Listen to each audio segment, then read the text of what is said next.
dikabarkan dan diberitakan sebelumnya adanya tumpahan oli kotor atau limbah B3 cair di galangan kapal PT Pax Ocean. Menurut berita sebelumnya, tumpahan oli kotor berserakan di laut perairan Tanjung Uncang, tepatnya di galangan PT Pax Ocean di Tanjung Uncang, Kota Batam. Hal ini langsung dibantah oleh kuasa hukum dari PT Pax Ocean. Immanuel Sinaga SH menyampaikan bahwasanya limbah tersebut bukanlah berasal dari perusahaan PT Pax Ocean. Namun limbah tersebut adalah berasal dari limbah kiriman yang tidak mengetahui dan belum mengetahui di mana sumber limbah tersebut. Pihaknya juga telah berkoordinasi dengan KSOP Kota Batam beserta Dinas Lingkungan Hidup Kota Batam dan mencari solusi bersama bagaimana hal tersebut bisa ditanggulangi. Hari ini kami bersama Bapak Manuel Sinaga dan juga kebetulan ada dari sini dari Aliansi Masyarakat Pemerhati Lingkungan Hidup DPC Ampu Kota Batam terkait dengan pemberitaan Bang Immanuel terkait dengan adanya pemberitaan terkait dengan ada yang diduga tumpahan limbah limbah B3 cair di lokasi Pax Ocean yang kita baca ada beberapa media yang sudah naik dan bagaimana Bang menanggapi sebenarnya memang ada tumpahan dari Pax Ocean sendiri ataukah itu memang ada hal lain kenapa benda tersebut limbah cair B3 tersebut ada di lokasi di tempat klien Bang Immanuel? Ya, oke. Terima kasih. Ya, mungkin kita akan mengklarifikasi terkait berita tersebut. Jadi pada intinya bahwa limbah atau apa namanya itu limbah B3 cair atau apa yang ada kebetulan berada di lokasi PT Doku Marisan Pertama ya, di PT Marisan Pertama itu di Ocean Group yang kebetulan itu di JT8 ya, di JT8 itu limbah tersebut adalah bukan berasal dari perusahaan kita. Menurut laporan yang kita dapat dari karyawan Pax Ocean pada jam 5 pagi mereka ada melihat datang limbah kalau kita katakan tuh limbah kiriman ya, limbah kiriman ya, dari tengah laut ke tempat kita. Nah, setelah itu kita dari perusahaan melaporkan ini ke KSOP dan oleh KSOP agar dilakukan laporan. Oke. Pada pagi harinya dari pihak Pulau Airut juga sudah datang memeriksa dan kita langsung terjun sampai ke perbatasan Moko OPL ya menggunakan speedboat dan kita lihat juga sana banyak. Nah setelah itu baru kita mendapatkan kabar bahwa limpahan ataupun oli ataupun minyak apapun namanya ini itu bukan hanya berada di perusahaan kita saja titiknya. Itu yang kita dengar juga terdapat juga di daerah Batu Ampar ya, beberapa titik. Salah satu contohnya kayak di Pelabuhan Bintang 99. Nah, 99 yang kita juga sudah dapatkan buktinya limbahnya sama seperti yang ada di PT Pax Ocean. Jadi kita mau mengklarifikasi bahwa itu bukan limbah yang berasal dari perusahaan kita, tetapi itu limbah kiriman. Ya, di sini sebenarnya posisinya kita ini juga adalah sebagai korban ya, korban yang mendapatkan kiriman limbah. Nah, akan tetapi berdasarkan hasil pembicaraan dengan pihak KSOP, nah kita wajib untuk melakukan penanggulangan terhadap limbah tersebut agar limbah-limbah tersebut walaupun bukan berasal dari kita tetapi karena limbah itu berkumpul di lokasi kita maka kita harus mereka mintakan supaya dilakukan pencegahan itu melalui penanggulangan lah. Nah, dan ini sudah kita lakukan, Sudah di cleaning ya, Pak? Sudah kita bersihkan semua. Ya walaupun masih belum bersih semua, tapi masih tetap proses kita lakukan terus. Dan kita juga sudah ada laporannya dari safety kita. Berarti ini bentuk upaya bagaimana penanggulangan dampak tersebut. Iya, berarti gitu, supaya ini tidak melebar ke tempat lain. Kemana-mana. Dan kita juga dapat informasi, Bang, bahwasanya masyarakat interland di sana itu berdampak kepada masyarakat dan mengajukan protes kepada pihak Abang. Apakah itu sudah diselesaikan dengan pihak masyarakat atau sudah disampaikan bagaimana sebenarnya yang terjadi? Iya, oke. Memang kebetulan pada hari itu juga yang kemarin hari Rabu ya. Rabu memang setelah dari Polairut memang ada masyarakat di situ datang, nelayan yang melakukan ya mungkin protes. Mereka mungkin menduga bahwa limbah itu berasal dari kita. Nah, akhirnya difasilitasi oleh pihak KSOP dan juga dari pihak Polsek Batu Aji. Kita melakukan pertemuan dengan masyarakat di perusahaan kita. Nah, di situ kita jelaskan bahwa limbah itu bukan berasal dari kita. Dan pihak KSOP juga sudah menjelaskan masih mencari sumbernya. Ini dari mana, dan masih menunggu hasil penyelidikan. Oke, berarti artinya Bang dari pihak KSOP yang mungkin menginvestigasi terkait dengan temuan ini, apakah sudah menyampaikan, membenarkan bahwasanya limbah tersebut bukan berasal dari perusahaan di tempat Abang sekarang ini? Ya, jadi begini Bang, ya atau ada surat-surat tertentu yang menyampaikan atau gimana? Tidak ada. Jadi gini Bang, dari instansi terkait khususnya KSOP juga, mereka juga tidak berani mengatakan bahwa limbah itu berasal dari kita. Tidak. Tapi kan gitu kan, mereka juga mungkin sudah mendengar dan melihat ada beberapa titik juga ya limbah-limbah ini menumpuk sama kayak seperti di Pekosen. Tapi bukan di Pekosen. Jadi masih ada, jadi mereka masih mencari sumbernya ini dari mana. Nah, kalau yang seperti kita sampaikan, kita sudah jelaskan kepada pihak KSOP, ini limbah bukan berasal dari kita. Karena apa?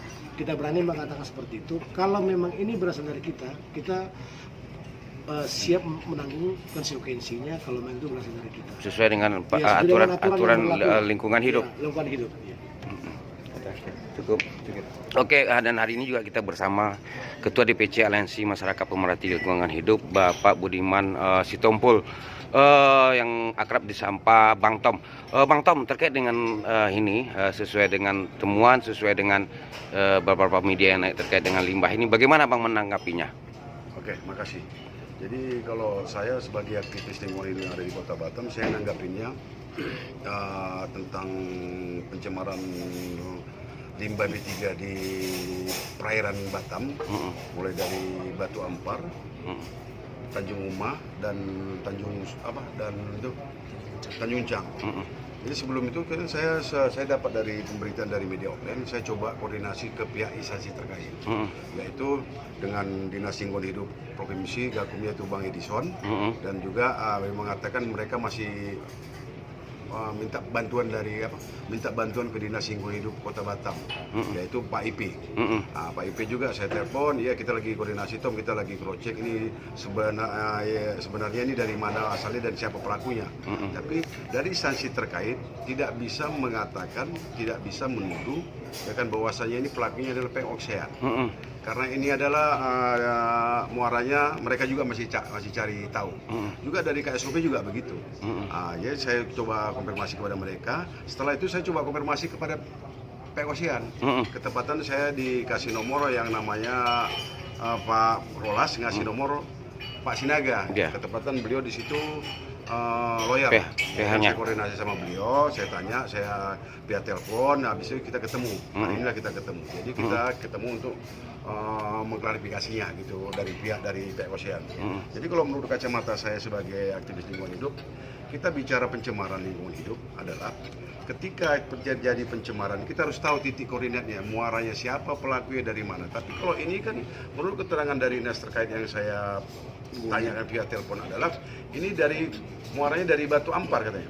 Batu Ampar, Tanjung Uma, dan langsung titik koordinatnya di Pekosean. Pekosean. Ketepatan di dermaga JT8 ya. JT8. JT8 milik Pekosean, di situ berkumpulnya. Terjadilah pengumpulan di situ diakibatkan di bawah angin. Nah, terjadi di situ makanya turunlah yang namanya masyarakat nelayan, masyarakat pulau. Di situ rame-rame turun untuk meminta pertanggungjawaban kepada Pekosean. Ya kan bahwasanya ini kata pelakunya, mereka mengatakan nih bisa ya kalau misalnya ini pelakunya Pekosean, mana tanggung jawabnya, ya kan? Tapi kita kan bukan bicara tanggung jawab di sini. Bicaranya ini sudah delik pidana, Pak.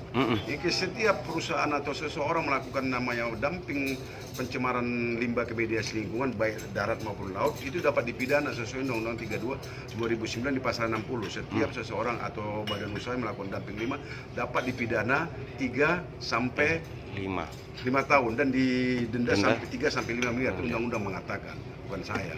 Justru itu di sini kita bicara tentang pencemaran itu kita harus hati-hati. Kita harus punya data akurat, siapa pelakunya dan siapa yang tercemar.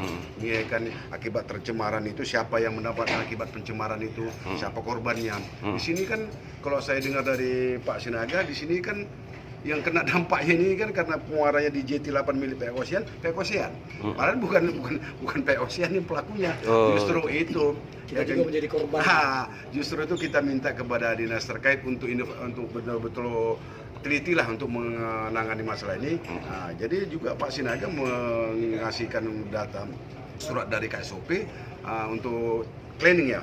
Ya, ada surat dari KSOP Bang ke seluruh pelabuhan dan juga Kersus. Saya tanyakan ke Pak Sinaga, apakah ini surat dari KSOP ini hanya untuk Pekosean? Kalau untuk Pekosean aja untuk clean up, berarti saya sebagai aktivis lingkungan, saya menduga berarti pelakunya adalah Pekosean.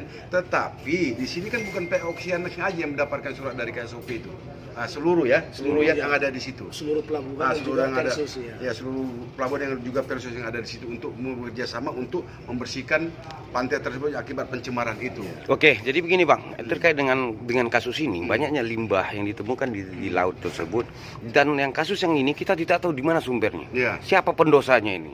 Artinya siapa pendosanya, siapa yang akan dihukum masuk nerakanya, itu bahasanya seperti itu. Dan Bang, terkait dengan ini pihak mana yang seharusnya bertanggung jawab dalam hal ini dalam pengawasan, dan apa penilaian Abang terhadap pengawasan laut kita yang 94% adalah laut Kepri ini? Bagaimana pengawasan sebenarnya?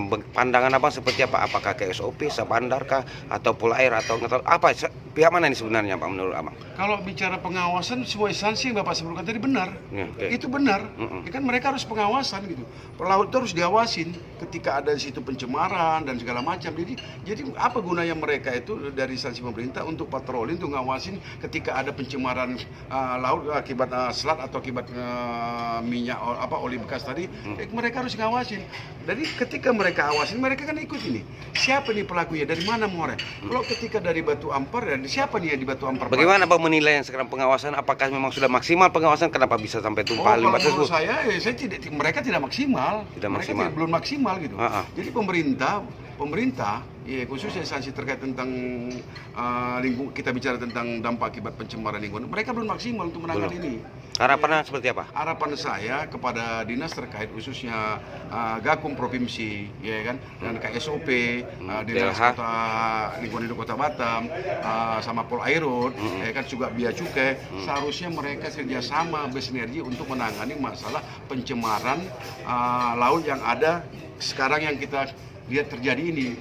Itu mereka harus betul-betul teliti, nggak bisa asal PTA, PTB nggak bisa. Agar tidak ada yang menjadi kambing hitamkan. Sekarang kan Pekosean ini kambing hitamkan nih. Saya kan Pekosean yang membuang limbah. Ternyata bukan ya kan, artinya secara nama baik juga Pekosean tentulah dicemarkan dalam hal ini, bahwasanya dianggap masyarakat, dianggap beberapa instansi dan kontrol sosial masyarakat lainnya dianggap Pekosean yang membuang limbah, sementara tidak. Artinya tentulah ada ini yang bertanggung jawab. Berarti pengawasan kurang oleh beberapa pihak yang sangat lemah. Justru itu kan di sini ya, kalau memang Pekosean yang melakukan ya jelas dong ada pidananya kan. Jelas ada perdata, ada pidana. Ya kan, tapi kalau misalnya Pekosean tidak melakukan ya seperti Pak Ida tadi mengatakan bahwasanya Pekosean yang jadi korban, ya itu tergantung dari pihak perusahaan Pekosean.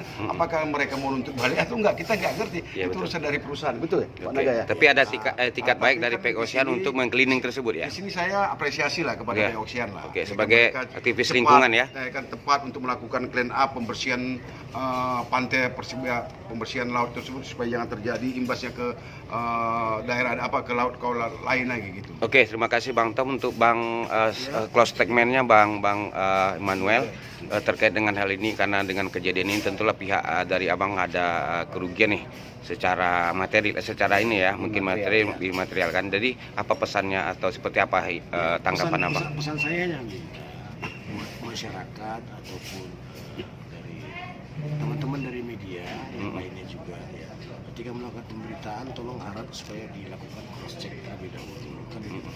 Nah pada intinya kita juga di sini PK Ocean adalah sebenarnya juga korban yang menerima limbah kiriman ya yang ada turun di tempat kita. Nah seharusnya ya kita ini juga ya seharusnya disupport, karena apa, PK Ocean ini adalah investor ya. Investor asing yang seharusnya juga harus dilindungi gitu. Dilindungi dan dijaga. Jadi harapan kita adalah juga buat pemerintah juga ya cepatlah ditanggulangi masalah ini agar ya kita ini jadinya investor ini jadi tidak takut gitu ketika melakukan investasi di daerah. Dengan adanya ini nih sekarang kan dari pihak PK Ocean kan, makanya kita mau melakukan klarifikasi nih supaya masyarakat tidak menilai bahwa memang kita yang melakukan pencemaran ya terhadap itu dan sumbernya dari kita gitu. Nah, yang kita tahu kan, bahwa padahal ada beberapa titik sebenarnya yang ada di Kota Batam yang juga menerima dampak terhadap kiriman limbah tadi itu, termasuk kita. Jadi apa kita di situ adalah kami dari PK Ocean mengatakan bahwa ini limbah ini bukan bersumber dari kita, tetapi limbah yang kebetulan ya kiriman yang datang dan menumpuk di lokasi kita. Walaupun begitu ya kita dari perusahaan juga tetap berkewajiban yang melakukan penanggulangan. Ada etikat baik ya. Dan etikat baik kita lakukan penanggulangan, kita lakukan pembersihan sesuai dengan saran dari pihak KSOP juga. Oke, terima kasih Bang Emmanuel, terima kasih. Pertanyaan saya, kabarnya juga ada pihak RDP atau hearing. Oh iya, hari ini kita juga sudah mendapatkan undangan ya. Besok kita diundang untuk RDP, rapat dengar pendapat di DPRD Kota Batam di Komisi 3. Komisi 3. Itu kita sudah ada undangan itu pada jam 9 pagi. Jam 9 pagi. Tidak masalah. Kemarin saya juga tadi juga saya sudah komunikasi.